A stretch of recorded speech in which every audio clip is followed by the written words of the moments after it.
Mitchell Schwarzer is an architectural and urban historian who serves as professor of visual studies at California College of the Arts in Oakland and San Francisco. He has also taught at the University of Illinois at Chicago and the Rhode Island School of Design.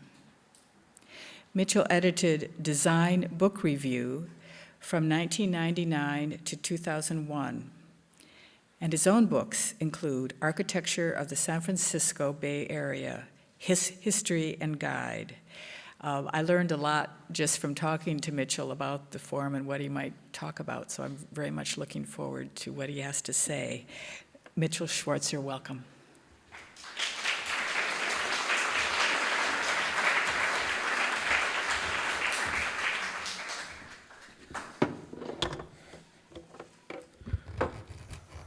Okay, you all hear me, right? Thank you for having me here. It's a real pleasure. Thanks to Donlin and Jackie and the hosts where we're staying, Jim Orenberg and Jane Seck. It's great to be here. I'd like to talk today about two words, community and resort, and somehow, by the end of my talk, try to bring them closer together within the context of Sea Ranch in particular. By community, I'm referring to the act of creating a new social arrangement in a new place. And this is, I think, kind of one of the intrinsic activities that has faced people coming to this continent, the settlers of the continent, ever since the Spanish and the English and others arrived in North America. How do we create a new world here? People were fleeing persecution for religious reasons. People were coming here for economic reasons, and they were trying to establish a new way of living amongst each other, a community. They were also, I would say, for the large part of that history, basing that idea of community upon economics, upon how are we going to make a living. And farming was the first. Farming, hunting for furs, mining were the first kinds of activities that Americans engaged in this community building process, followed by the establishment of larger cities, industrialization. And I think the word resort comes in to community when resort becomes, and by resort I am referring to a lot of the kind of comments that Donlin was making, a place where one goes not to make a living, a place where one goes not to kind of profit from the land in a kind of stark economic sense, but a place where one goes to actually develop a sense of community in relationship to land and people. And I think that's where I'd like to head toward.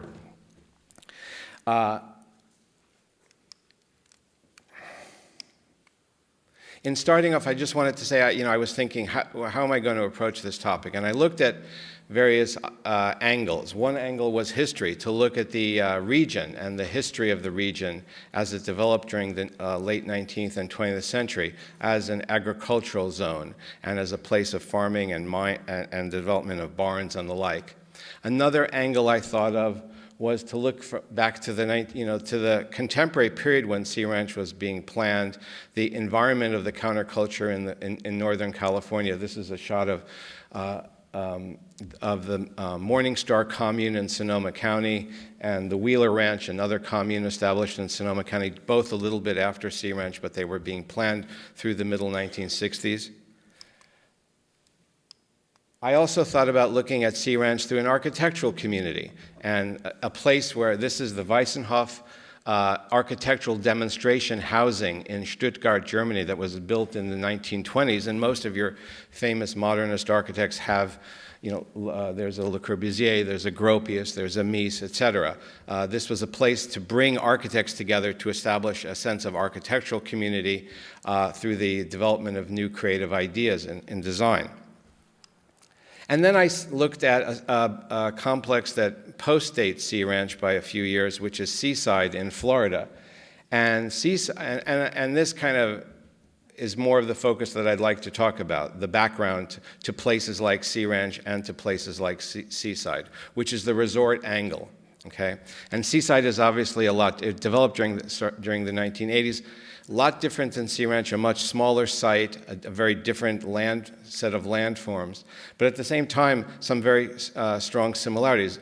Master plan community, a set of strict guidelines on how architecture was to be designed and what kind of architectural impressions people were to get from the place. So let's go back a little to talk about how did resort come into conjunction with community. We really don't have a concept of resort communities until the middle part of the 20th century.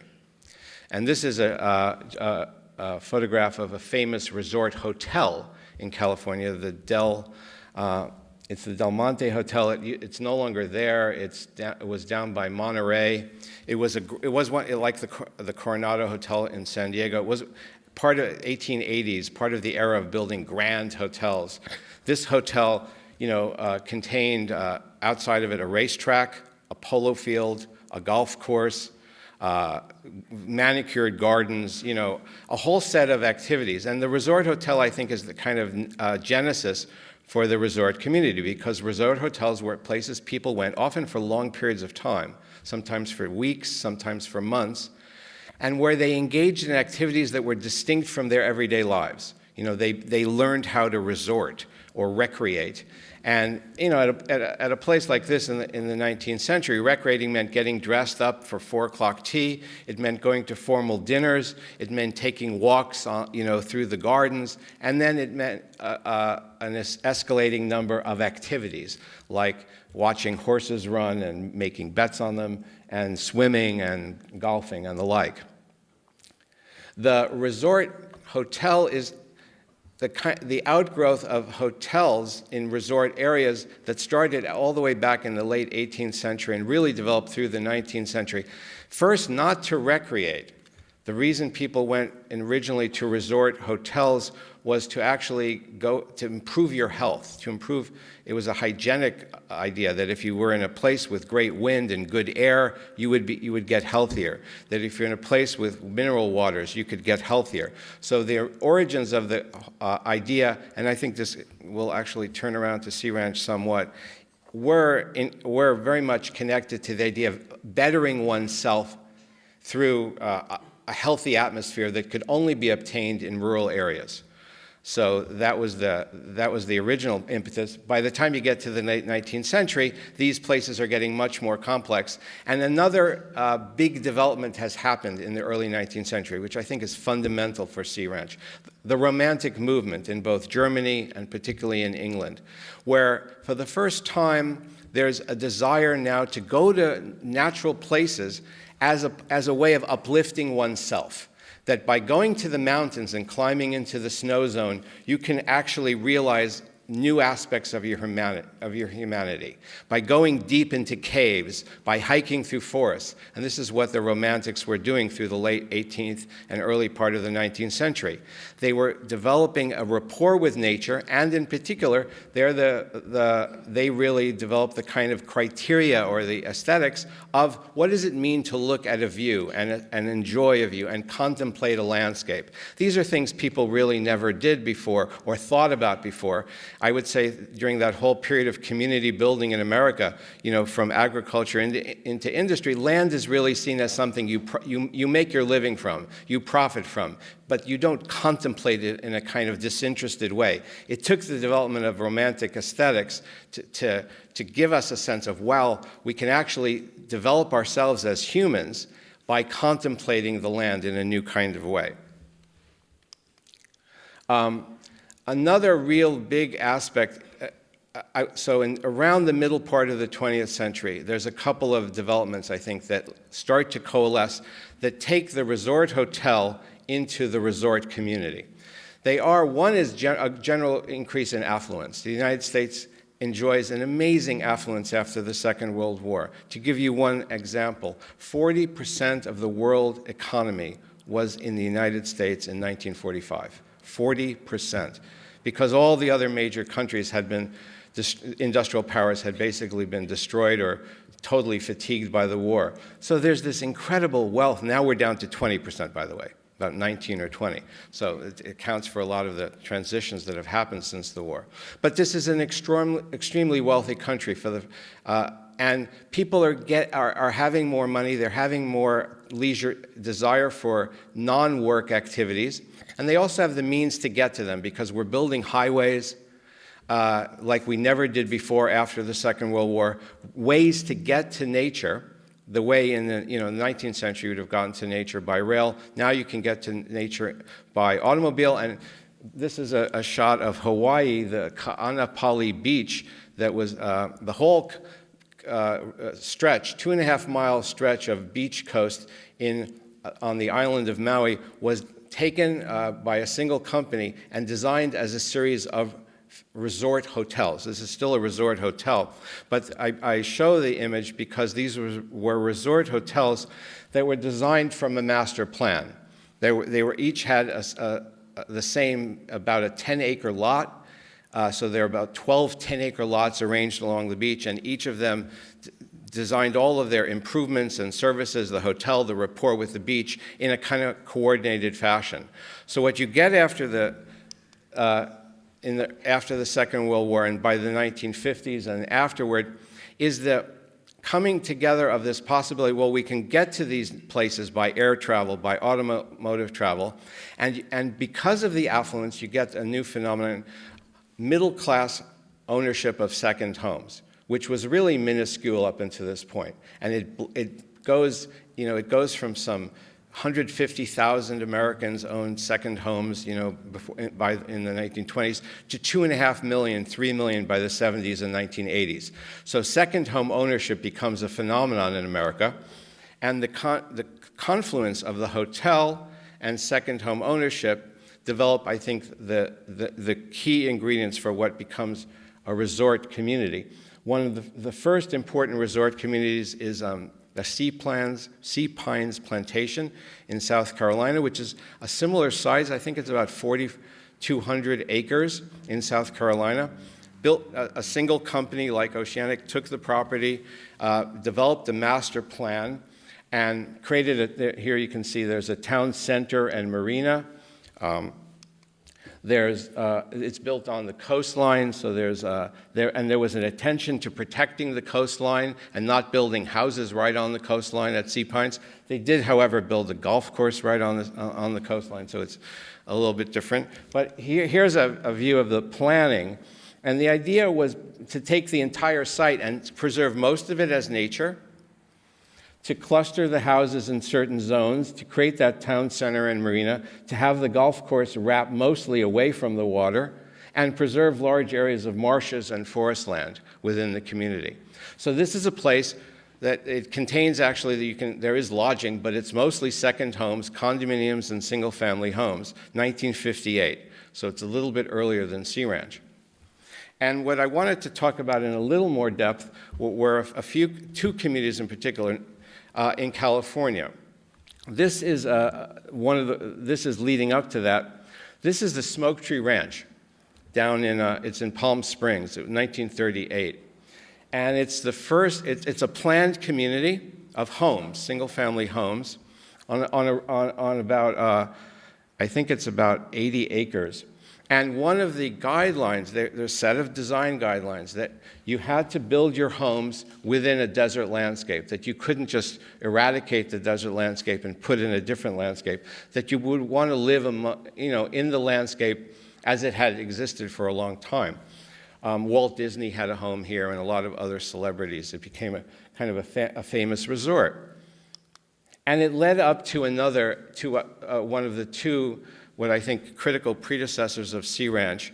One is the Thunderbird Country Club, which was the first, I would say, golf course community in the United States, like a community designed around a golf course. So very different than Sea Ranch, but still a kind of parallel development. The idea that you'll have a community, in fact, you see the estate sites, and here's a view of the hotel. This is like the club and restaurant designed by William Cody. So there were architects involved in the design of the Thunderbird Country Club. This is where the car comes from, the Thunderbird car. This is where they invented the golf cart. It's very different than Sea Ranch. This is where they had the Bob Hope Classic. In fact, Bob Hope had a home here, Bing Crosby had a home, Lucy and Desi had a home here. So this is very much about celebrity. But it's the first. It's the first 18-hole golf course community in California. I think one of the first anywhere, because the homes, the sale of the lots, financed the golf course. So there was a real estate formula that was developed here. There are now 97 golf course communities in the Coachella Valley alone. Just that big zone from Palm Springs out to Rancho Mirage. 97 of these communities. This is the first one. And the idea was here that you could, how do you create a community? Well, the idea was you create a community by bringing people together around common interests. And the common interest here, there's a wonderful swimming pool, and there's this great golf course. And this is a view of, this is the kind of house you would have. You'd have a house on the golf course, and you'd look out at the golf course. And in fact, in reading accounts of it, people love to talk about how they would stop at their own house and have drinks during their game and then continue on. And this is just wonderful. They just love doing this. Here's another view of the golf course, and that's actually a view from Gerald Ford's home, because Gerald Ford, ex-president, bought a home at Thunderbird, because this is a place, where people bought homes there of his stature. And he, there's his little chairs, and you just look out at the golf course. You look out at this created environment. And I think one of the similarities of Thunderbird to Sea Ranch, in addition to the home ownership, in addition to finding a community, was figuring out a way to shape land in relationship to that community. The shaping of the golf course, and then the other example I'd like to show you is Squaw Valley. 1960 Olympics, which inaugurates, an amazing thing, right? Olympics in California, in a town that was, there's no town even. It was just a small, tiny ski resort in 1955 when it was chosen over Innsbruck and St. Moritz, which is kind of amazing. And here's one image of it. And what resulted around Squaw Valley were the creation of ski resort communities. And this is one of them. This is the first condominium ski resort community in the world, in the United States. It's called Tahoe Tavern. It was designed by Henrik Bull, who's a noted Northern California architect. And it contains a lot of the kind of key elements, the set of tennis courts, a pool, and then clustered complexes. It's, again, the idea of a master plan for an entire community, in this case, bringing people together around skiing up at Tahoe, but then in the summertime recreating along the lake. And there's a shot of some of the condominiums along Lake Tahoe. So the idea of having a golf course community, a ski ranch community, a ski community, what are the elements, okay? What will bring people to a place? Like they're not going to be moving to this place to make money or to get a job. They're moving to this place perhaps to retire, or perhaps as a second home. What will bring them there? And how will they develop a community together? And I would say, if you look at resort communities around the world, they really follow these models. They really follow the model of intense recreation. You have a lot of recreational activities, golf courses, swimming pools, tennis courts, a lake to swim, ideally, in the case of Tahoe, a ski resort. And then this is one shot of some of the houses that Henrik Bull did. This is the Knosson house he designed for one of the developers of Squaw Valley. I won't go into the details, but there's a lot of similarities, too, in the attention to how do you design a house in ski country, very much like what Donlin was talking about, how do you design a house on the California coast. And there's a shot of Sea Ranch. Now, what makes Sea Ranch different? Obviously, right away, there is a golf course. There's a little view of the golf course. And, from what I've heard, it started in the 70s as a 9-hole course and was what didn't become an 18-hole course until the mid-1990s. So obviously, golf was not luring people here. There are a couple of swimming pools. Like we had seen some shots of one. Here's the one right next to us. But the swim, were people coming here primarily for swimming? Probably not, given the temperatures and the winds, which we still haven't experienced. And here's a view of Larry Halpern's plan. And what I would argue, and what I'd like to close in my closing comments I'd like to make, is that I think what brought people to Sea Ranch, and here's one of the hedgerow houses, the idea of looking at the houses from the meadow, as we heard earlier, and then the view from the house of both the meadows and the ocean. I think it's this idea of aesthetic contemplation. The idea that Sea Ranch almost intentionally has very little to do. It's not a place you're showered with activities. I don't think there's a zip line here yet. So people are coming here. This is kind of what I would characterize it as the kind of romantic resort community in that tradition of romantic aesthetics. People are coming here to find themselves and to relate to other people in a communal act of appreciating land and contemplating land. And in that act, I'd like to close with one. I was thinking, well, this must have been happening before. This Sea Ranch can't be the first place that people did this. And I thought back to one of my the people who've inspired me my whole life, the composer Gustav Mahler. And I lived in Austria, and I got to know lots of Austrians. And Austrians habitually, I mean, they live in a big city like Vienna, but they go to the country as often as they can. And Mahler was no exception. And this is, so we're talking over 100 years ago. This was his house on the Wörthersee, where he went and where he got a kind of a jolt, a kind of creative invigoration. But yet he didn't compose in that building. He composed in these little sheds. And these are called Komponistenhäuser. These are composing houses. And they just basically fit a grand piano and a little else. And he wrote the 2nd, 3rd, 5th, 6th, 7th, 9th, and 10th symphonies in these 3 sheds. So this is where the genius happened for Mahler. It happened in these little buildings set in nature. And I think, this is the last, here's a view of one of the interiors. So that was one of his pianos. And there's Mahler up in in one of those environments. There are 3 different environments within former Austria. And I think it was that going back and forth, that taking a hike in the mountains, that's kind of breathing in the air, taking in those views, and then coming back into these small spaces alone in a quiet environment and creating great works of art. And my sense is that when you think about the development of a resort community, there's lots of options. One option is to be extremely busy with, be very active physically. And I think Sea Ranch represents a different kind of option. And it's along these kind of lines. A lot of the people I've met since I've been here and have been former professors, architects, artists, people who want to come here, have that rapport with nature, and then come back and make something by themselves of high value. So I think that's just a couple of remarks I have about what Sea Ranch might mean. Thank you.